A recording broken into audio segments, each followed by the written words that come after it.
Welcome to this story about the gear. And today we're going to talk about my metal snare drum collection. So I've had a lot of snare drums over my career. Many of my snare drums have been wood, and I really like wood snare drums. Especially like solid one-ply snare drums. I've had quite a few Noble Cooleys and a couple custom-made snare drums, one by DMR, which is a solid walnut 7x14. Over my career, I've also had plenty of metal snare drums. And just to give you a picture of what I've had, I started with your traditional Ludwig snare drums. And that started back when I went to Nashville in '87. My friend Billy McCabe gave me a broken super sensitive. He had a 5x14 super sensitive where the mechanism was broken, the plastic broke. And I actually super glued it together and made it work. And I kept that drum till I gave it to Pat O'Donnell. It was still in great working order. And we traded for something at some point in the 90s. But I've also had a couple Superphonics. One of them I gave to my friend Steve Cruz. I also had a 6.5x14 super sensitive aluminum snare drum that I traded with my friend Pat back in the 90s. And my friend Scott Hazing gave me a bronze Superphonic that I traded back to him at some point, the Bill Stewart drum with the hand-hammered bronze. So I've had a lot of different snare drums. Today, I'm going to focus on my current collection, and I'll bring in some of the history and where I'm at. I love brass snare drums, and I've had plenty of brass snare drums. I've had plenty of aluminum snare drums. So let's start with the aluminum snare drum collection and bring in one of the aluminum snare drums I still have today. Now, a friend of mine, Ken Burton, gave me this snare drum. It is a 80s version, blue olive badge, acrylite. And presently, I've got a triple flange on the bottom, and right now I've got a die cast on the top. And at some point, I may put the triple flange back. At one point, I had two die casts on this drum. But today, I have this drum tuned in kind of a classic, kind of muted Steve Gadd kind of thing with a zero ring. And it has a certain place and a certain sound for certain things.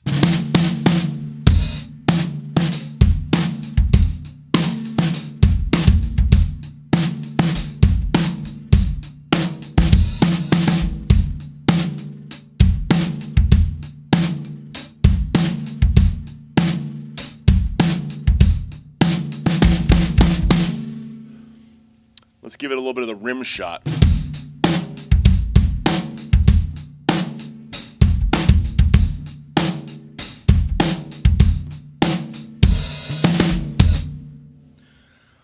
So the aluminum acrylite fills that kind of superphonic space if I need that sound. And I pretty much leave it in this tuning. This is the tuning I use it for when I want to use it. It can be tuned up higher or lower if I want to go lower. It has 3 tuning ranges for sure. But it is that classic Ludwig superphonic sound, even though it's an acrylite. So a lot of guys like the acrylites. They think it has a little slightly different sound than the Superphonics because it's got more of a bare aluminum thing. Now, I had an original acrylite that I picked up while I was in the 70s from a band I was in.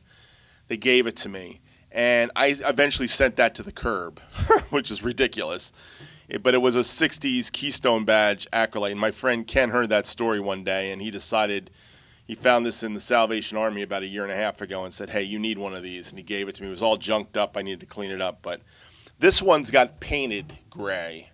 So it's a little bit different, but it's aluminum inside. It's still that classic Ludwig thing. Now, my other working aluminum snare drum is my DMR. This is a DMR cast aluminum drum. And the shell of this drum is 3 mil thick cast aluminum with 5 mil reinforcing rings. And matter of fact, it's the same shell they use for the Gretsch cast aluminum snare drums and the DW cast aluminum snare drums of about 10, 12 years ago. They were using the same shells. Matter of fact, they were made in a factory in Taiwan, and my friend Dan at DMR brought this shell back from Taiwan. And I've told the story before. I made friends with him by giving him some drum lessons, and this is what I got payment for doing 3 months of drum lessons. So I had him put a custom Dunnet snare strainer on it. Originally this had an R2 on it, but that's another story how that broke. Now it's got the R4 on it. But it's still got the Dunnet system on it. And this drum is like a beefed up Superphonic, 6.5 by 14 Superphonic. So that's the way I kind of look at this drum. Let's drop it on a little bit. All right. So it's a little higher than where I'd like it, but you'll get the idea.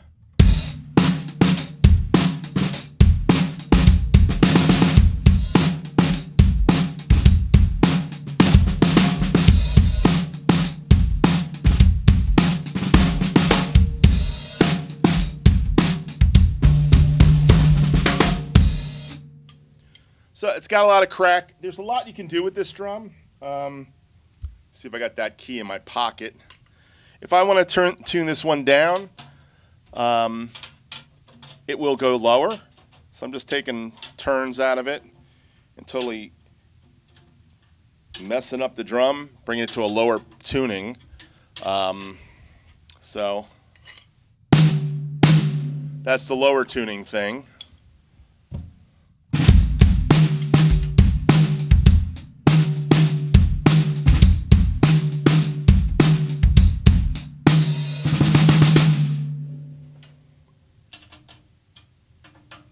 I usually keep it more of a medium tuning, but you can. It has the low thing if I want it. Definitely can go into the low thing. And I've had a lot of great response on this drum. Guys really dig this drum. I've had, matter of fact, most of my sessions I do for people, this is the drum that gets picked. I did the Daniel McManus album, and I brought this and the DMR 7x14 to that live session, and they chose this drum. Even though they love that drum, they would have taken either of them.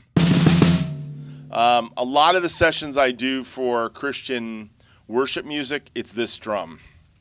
And this has been my go-to 6.5 by 14 for quite some time now. Now, I wanted to change, and we're going to talk about how I got to the change, my newest drum, eventually. So those are the two aluminum drums I have. I got a 5.5 by 14 acrylite, and I've got this cast aluminum, which is like a beefed up Superphonic. It really has there's a lot of places to go with this drum. So let's get into the brass drums. I've had this thing with brass drums for a long time, and just to give you a picture of that, here are some of the brass snare drums I've had. I've had by the way, let me say one more thing about aluminum, because there's one aluminum I missed in my selection of aluminums that I have to give a shout out to. My first alloy classic snare drum, or my first cast aluminum snare drum, was actually the Noble Cooley Alloy Classic. And I had a 4.5 by 14 Alloy Classic snare drum that my friend Scott gave me. And we bounced back and forth with, which is a great drum. Really excellent drum. But again, I've had this love affair with brass, and just to give you a picture where it started way back with my 3.5 by 14 Pearl free-floating snare drum. A lot of guys in the 80s, late 80s, were starting to use that snare drum, and the piccolo was the sound of the late 80s, that really high cracking piccolo sound, and I bought that, and that's where I got my nickname, the Hammer, from that snare drum, because it would crack your head off. But that was my first brass snare drum. From there, I would go to many more brass snare drums, just to give you a few. I had a drum I used to play in college that we had, which was a Premier 2000 snare drum with the 2000 strainer. And that Premier drum is brass, chrome over brass. I always loved the sound of that drum. Just like the day I was in there buying that piccolo snare drum and I heard the 5x14 brass William F. Ludwig drum from the 50s that was brass, but I didn't buy it. It was that same kind of vibe I got from listening to that drum and going, wow, I love that sound. I love the Premier 2000. I eventually had one of those. The only problem with the one I had was the strainer was just off enough where it just couldn't get fixed. And it's one of these little problems with the plastic inserts in the strainer. And once they go and they wear out, you have to get a whole new setup. And getting a whole new setup for the 2000 was not a possibility. It was like buying another drum. So I gave that drum, after I drilled it for a Ludwig P85, to my friend Steve Dupree. I had a Rogers Dynasonic 5x14. It didn't have the bottom snares the way they're supposed to be. It just had regular snares on it. And it never really did anything. It was a big R drum. I got it with a drum set trade. It never really did that thing for me that Dynasonics do for certain guys. I think when you have a real Dynasonic with the real strainer and the snares, that snare tensioning system they have on the snares, I think that has a certain sensitivity that makes you really think, well, this is the greatest snare drum in the world. For me, it wasn't the greatest snare drum. I never really dug it. I traded it. I also had a Tama 3.5x14 brass snare drum that my friend Scott bought, and he told me it was owned by Liberty DeVito. Now, I didn't have any authenticity on that, so I actually sold it for a very reasonable price to a good friend in town, who basically took the drum off my hands, but because I was never using it. So let me give my shout out to steel snare drums. Some of the steel snare drums that I've had included a DW black chrome over steel snare drum that I gave to my son-in-law down the street. It had the most finicky strainer ever. It was pre the great DW strainer, the mag throw-off. It was pre that. So this was about 10, 12 years ago. I bought the drum at Guitar Center. It was a Guitar Center special. Matter of fact, the day I bought that snare drum, I could have got the other snare drum that I wish I had bought that I never bought, which was a 7x14 brass Yamaha snare drum. And the price was about $30 or $40 difference. And I can't believe I bought the DW and I hated it, because I probably would have got rid of the Yamaha 7x14 brass. I don't think I'd ever would have gotten rid of it. So that's the other side of this coin here. Only steel snare drum that I've ever owned and I've loved was the Yamaha Stage Series. And my brother had a Yamaha Stage kit in black. 8x8, 8x10, 8x12, 9x13, 16x16, 14x22, and it had a 5x14 steel snare drum. And I kept that snare drum for years. I gave it to somebody. I can't even remember who I gave the snare drum to. I wish I never gave it away, to be honest. It's just another one of those drums that always sounded great. But it was a really cheap drum. So if you ever see any of those old 80s version Yamaha Stage metal snare drums, they're great. They got like a P85 knockoff for Yamaha, and they sound great. So that's my little realm going into the steel realm. So let's jump into my current brass shell snare drums, because I kind of went through the list of the ones that aren't here. And put this down over here. This is a Gretsch chrome over brass snare drum. This is original. It was my son-in-law's snare drum. Somebody gave it to him. It was really dented up and beat up, and I fixed it up, brought it back to life. I think it's 70s with the strainer on it, because this doesn't have the center. I think they call it micro-sensitive throw-offs. Believe it or not, I never liked Gretsch snare drums. I've had this thing where I really don't dig Gretsch snare drums, but this one is the one that everybody hates, because when it comes off, it's hard to get it to go back on completely. I have to actually push it with my hand to make it work, because it doesn't just land. It kind of is like a little fakak there, and you push down on it and then it locks in. But it's got its own sound, but it does not sound like, and let me say this again, it does not sound like a Ludwig Black Beauty, not even close. So it's its own thing. Now, I have it tuned up pretty high today.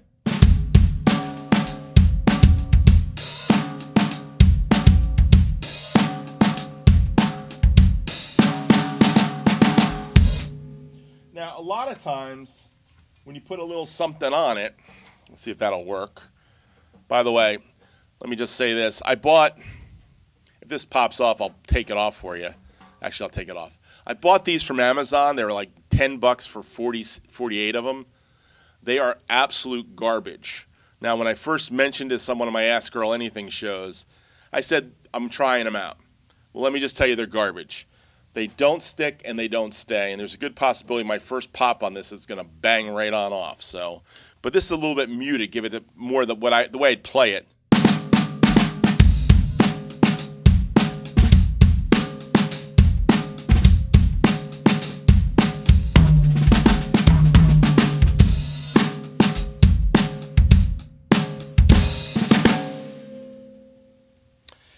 Cool thing is, because it's a Gretsch, it's got its own key.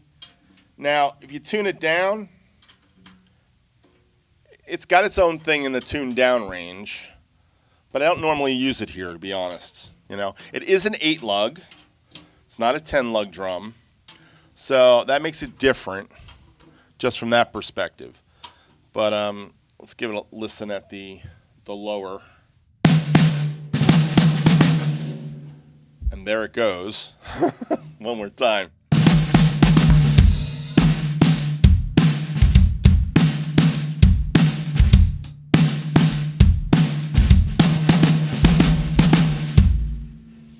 Anyhow, all that to say is, it's a personal drum to me because my son-in-law gave it to me, and he actually gave it to me around the time he married my daughter. So it's got some sentimental value to me, and it's one of those drums that will get passed along. I won't trade this drum to anybody, for anybody. But it's not one of the drums I pull out of my collection very often. Actually, I think that's kind of an interesting tuning.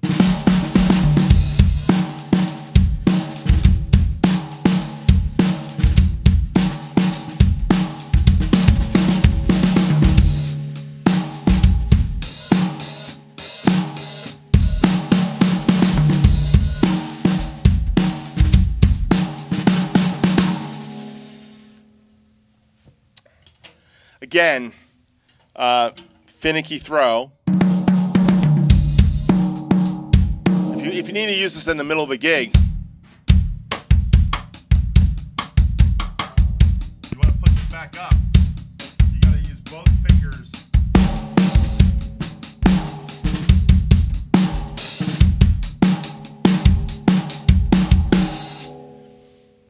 Anyhow, interesting, nice sounding snare drum. So this is one, this was actually my entry into the 5x14 brass thing that I was always trying to go for, but it wasn't it. And as much as I tried, this one wasn't it. The Rogers wasn't it. I thought the 2000 was pretty darn close to it, but then when the strainer didn't work, it just wasn't it with a Ludwig throw off on it. So I said to myself, you know what? You got to get the real deal. And the real deal walked in my studio one day.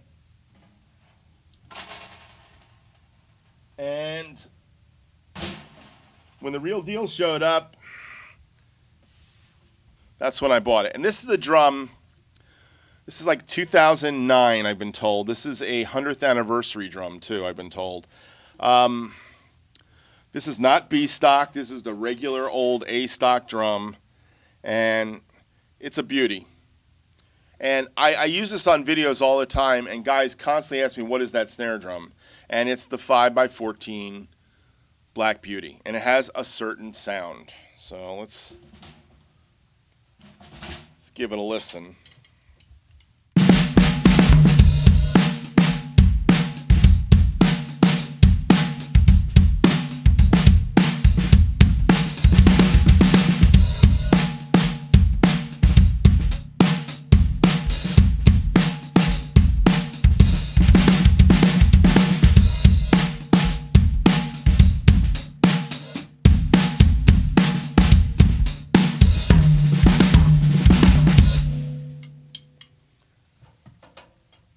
This drum, and of course the Ludwig, Superphonic Chrome aluminum one, are like very well recorded drums.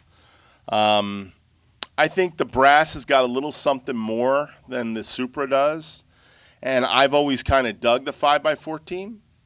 But I really wanted to get a 6.5x14. But before I got a 6.5x14, I got to show you another brass drum I have, which is an 8x14 Ludwig Blackmagic. Now, here's the thing about Ludwig snare drums. These are not light drums because they use a 1.2 mil brass spun shell. So these drums are quite heavy. Now, if you'll notice on this drum, I actually am using the 42 strands on it. Works quite well on this drum. And you'll also notice that I've modified it with a Dunnet. And that's come from having a P85 on it originally, the P86 Millennial snare throw off, which broke because a screw fell out. And then I bought this year. And by the way, I'm a big fan of Dunnet throws. This drum sounds great anyhow, but with this throw, it just makes it easier to work. So this is a beautiful drum. But let's jump to the 8x14 Blackmagic, and let me talk about that. All right, here's the 8x14 Blackmagic. It's a 10-lug drum. It's got a Taiwan throw on it. It's got the Blackmagic original snares on it. I haven't even changed the bottom head. It's still got the original bottom head. The only thing I have changed is the top head, and you've got your Ludwig, your Remo ambassador on it, coated ambassador. I've got my special granddaughter Maddie throw-off dampener, which kind of is a crocheted piece with some tape on it and kind of sits on the drum. This drum has a place. The place is very fat, very deep. And the difference between the Blackmagic shells is they're not a one spun shell. They are a seamed shell. That's the difference. I don't know if I can see it inside it. Let me take it off for a second. I don't think you can even see the seam. I guess if you took the head off, you might be able to. But it's definitely a seamed shell. Now, this has die-cast hoops on it, so it's quite heavy. Tube lugs. But I've always had great response when I bring this drum out. This drum always seems to get people to go, wow.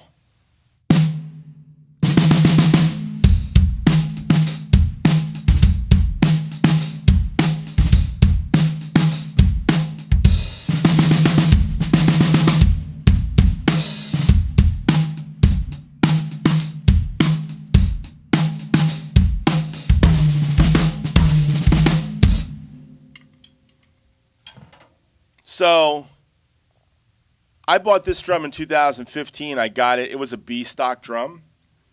I bought it from a drum shop in New York State, and got a great price on it. Awesome price on it. It was like $218 or something stupid. It was the kind of price that said you got to buy this drum. I've never regretted buying this drum, and it just sounds great. It's great tubby, but if I crank it up, it's got more crack than you'd expect out of an 8-inch drum. So I'll put a little crack on it. Taking up one.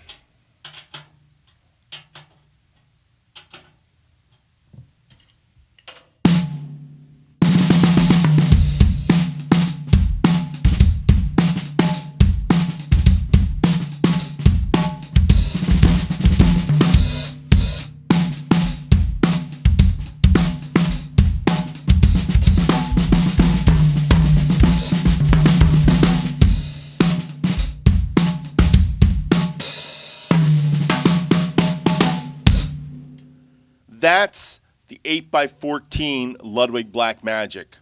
Now, great drum.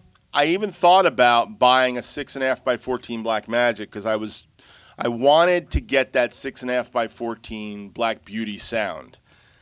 But I waited and waited, and then I was talking about it. I almost had a deal with my friend Pat to buy one of his. He had one, but he didn't sell it to me. He kept it. And I told my wife, I really want to get a Black Beauty. And my wife said to me, well, someday. And someday came at Christmas time. She basically allowed me to get a Black Beauty. She told me pick out any one you want, but I am Mr. Frugal. I don't just buy any drum. So this is the Black Beauty I bought. This is a 6.5 by 14 LM417B, meaning it's a B stock. I don't know where the blemish is. I really can't see the blemish. I only know it's a B stock because it's got the blue olive badge on it, and it doesn't have a sticker on the inside. Truthfully, the sound of it is great. Right now, I'm still using the coated Remo Ambassador that came with it. It is an Ambassador head. It is a USA head by Remo. I will switch out to a CS Black Dot at some point, but this drum sounds great. And I've learned some things about the Superphonics that I don't get to do with other drums. They don't really work the same way as they do on a Superphonic. Now this has the P87 throw off on it too. It's the newer, I think it's P87 or is it P88?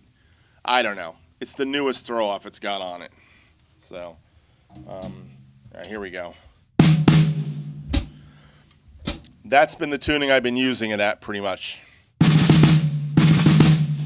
Now you can go higher with this.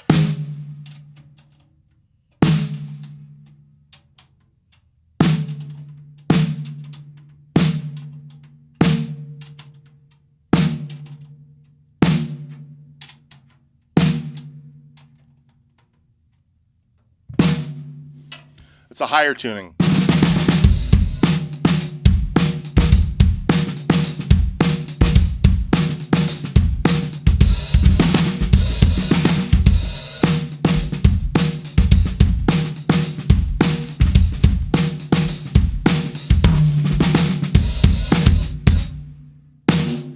Now, one of the things I've learned with Ludwig drums, I think they might work on acrylites and anything with a triple flange rim, I believe.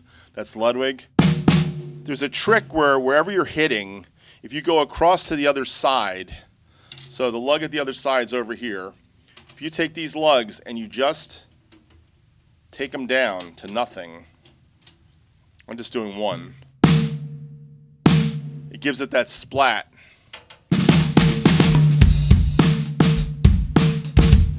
If you want the real fat splat, take the other lug with it, almost.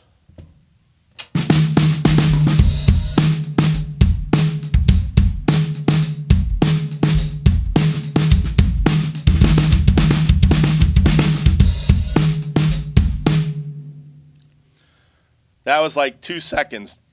Knocked off 2 lugs, just brought them back. Not all the way where it's like not loose where you feel the ripple in the head, but there's just a little bit of tensioning on these 2 lugs, and you get that fat sound immediately. This drum has got so much versatility. You can go high, you can go low, you can dampen it. This is why guys use this drum all the time in the studio. This drum has got so much range. And between this drum and this drum, probably don't need another 2 metal snare drums in my studio. It's nice to have some nice drums, and I have a place for this and a place for this occasionally and a place for that occasionally and my 8x14. But truthfully, I find that using this snare drum on a lot of stuff, and last year in 2021, I think most of my covers, probably 75% of my covers used this snare drum. And if I didn't use this snare drum, I was using the Wood Noble Cooley. This year, you've got this in the mix with this snare drum, so Black Beauties are still on a majority of the covers I'm doing and the work I'm doing.